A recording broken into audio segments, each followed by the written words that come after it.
without whom I personally would probably not be engaged in this work. So I'm going to run through this really quick.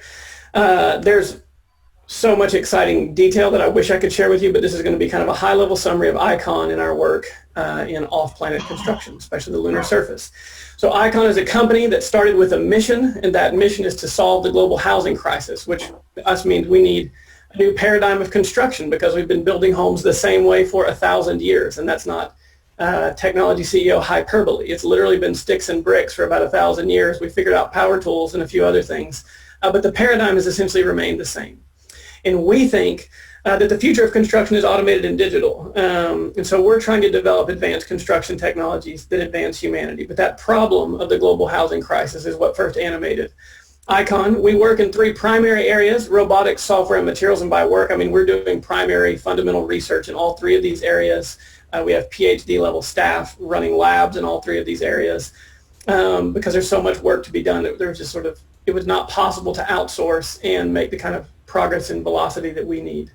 Our current construction system is called the Vulcan 2. It's a large gantry-style printer that arrives on a flatbed truck trailer, can print houses up to 2,000 square feet in size, or as you see here, it's printing multiple homes simultaneously. They're sort of the specs. I won't go over it in great detail, but this is kind of the current standard of our technology. We're expecting the next generation of this technology will be ready and out on construction projects early next year. The construction operating system is a software platform that we have built that is tablet and phone based.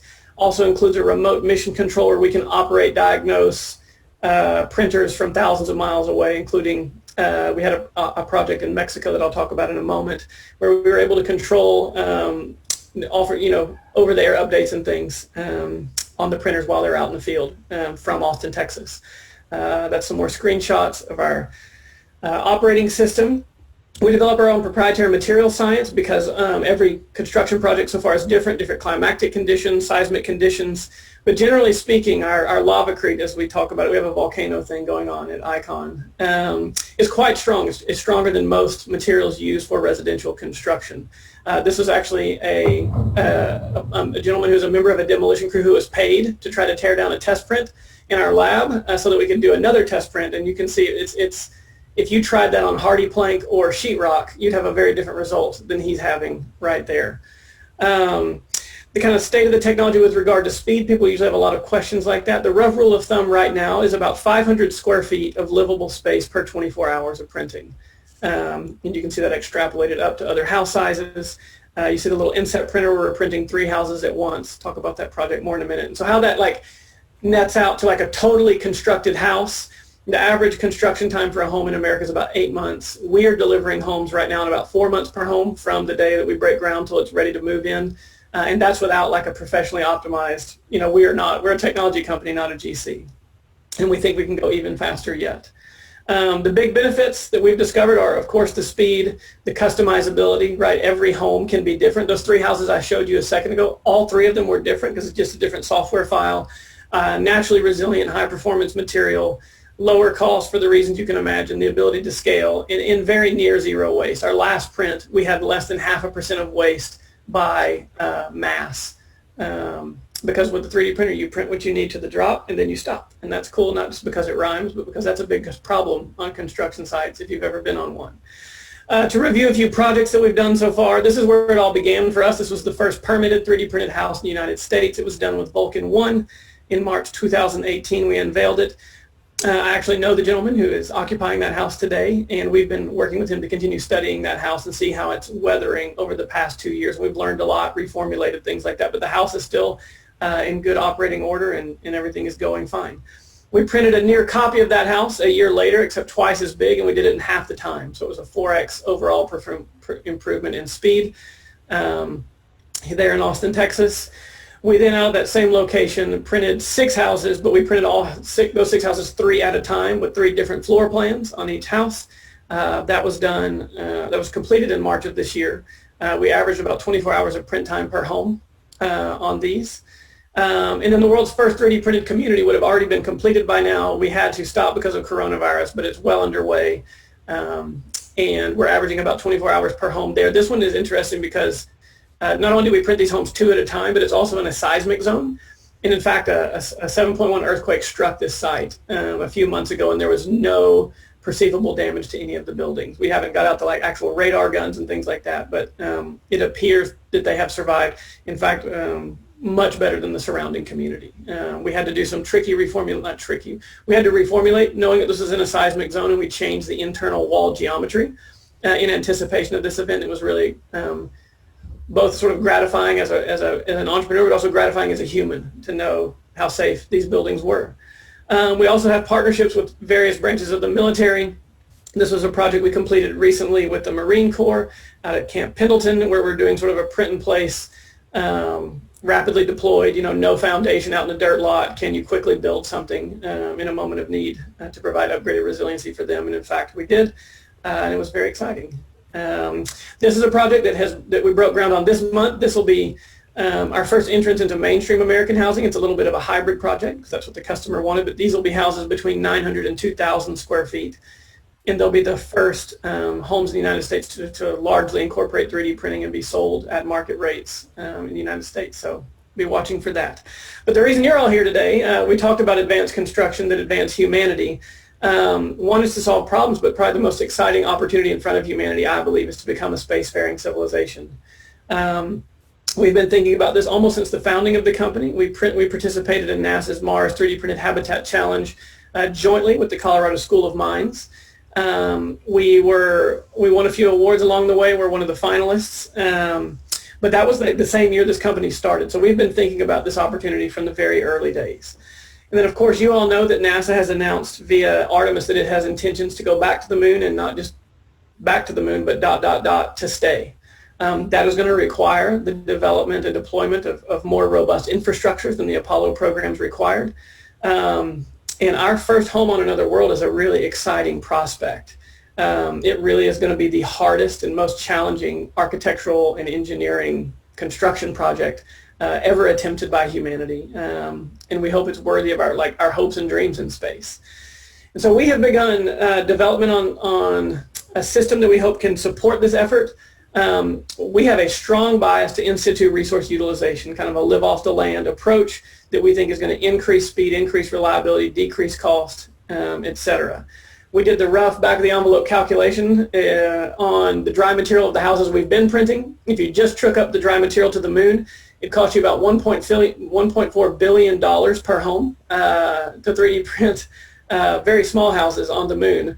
And that we're never going to have a moon base like that. We're never going to have a base camp. We're never going to have that's not going to be sustainable in the long run if we want a permanent presence on the moon and a permanent presence in space. And so we think this illustrates very strongly why an ISRU approach is very important. Of course, though, habitats are not the only thing we're going to need on the moon. In fact, we probably won't get to them until a little bit later. First, we're going to need landing and launch pads for reasons that everybody on this call probably knows, so I won't explain it. Roadways and other pieces of infrastructure before we finally kind of get to habitats.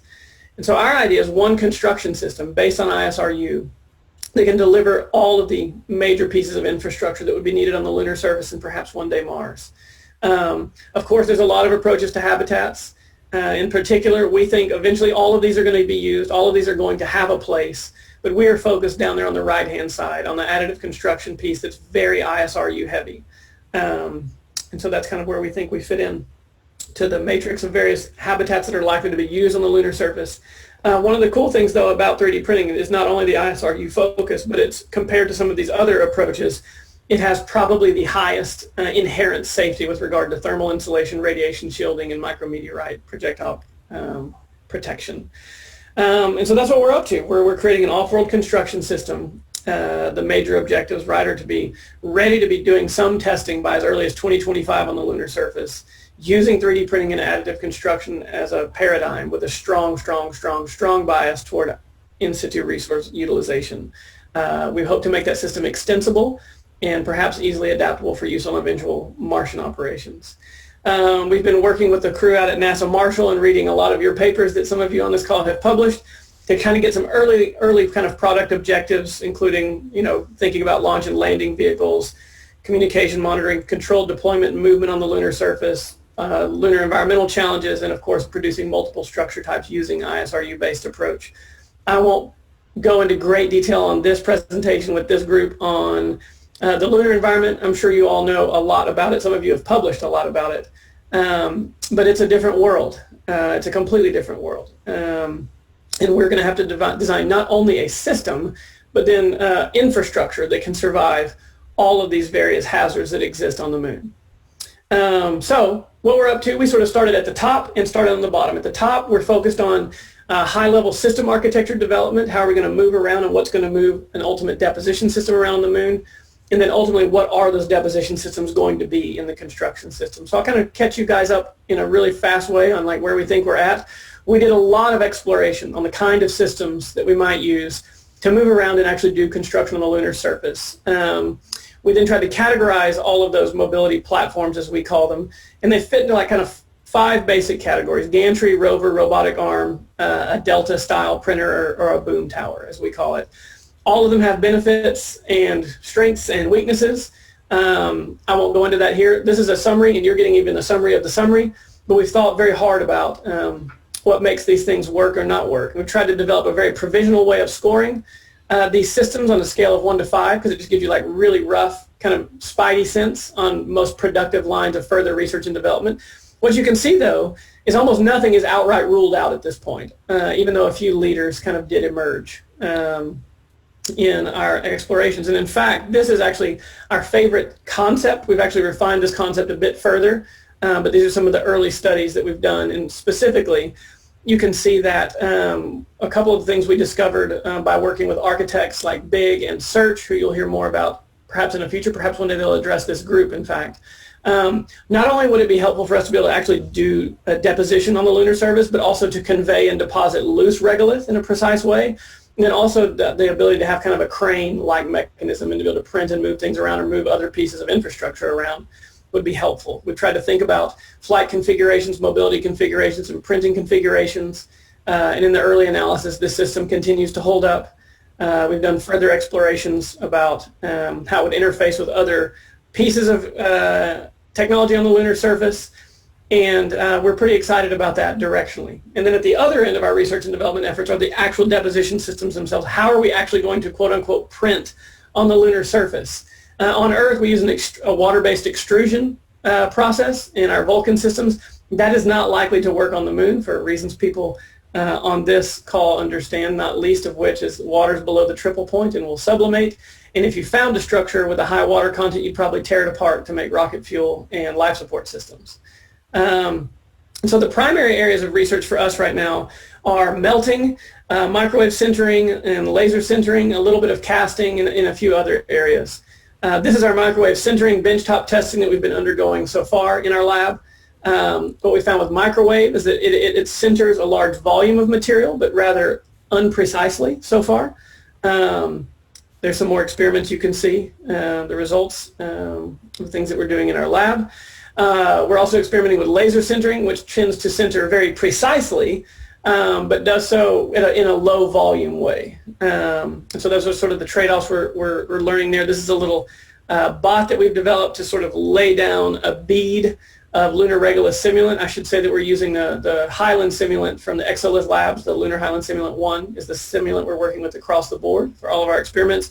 And then a laser would also then be included in this little bot that would center the material as it's laid down. So just early benchtop testing, trying to qualify what are the sizes, masses, powers, et cetera, of these various approaches, not to get very specific, but just to begin early categorization. And then finally, just outright melting, which is pretty high power, but can process a large volume of material, and it's sort of geology agnostic, right? Whereas like the microwave especially is very sensitive to changes in the geology that you're working with.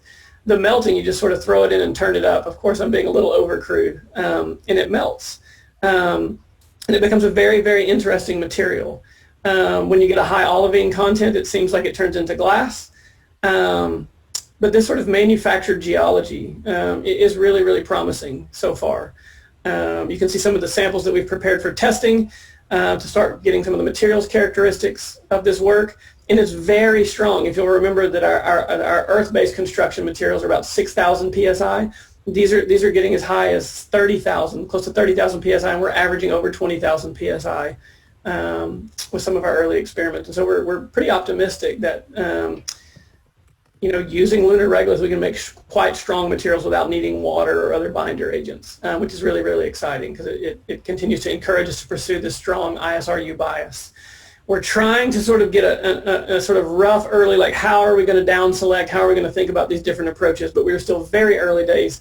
We haven't ruled out anything. In fact, we're about to try testing on yet more modalities. We're sort of trying to be equal opportunity to the entire electromagnetic spectrum, and so we haven't quite got to gamma rays or X-rays, but there's some other things in there that we think are interesting.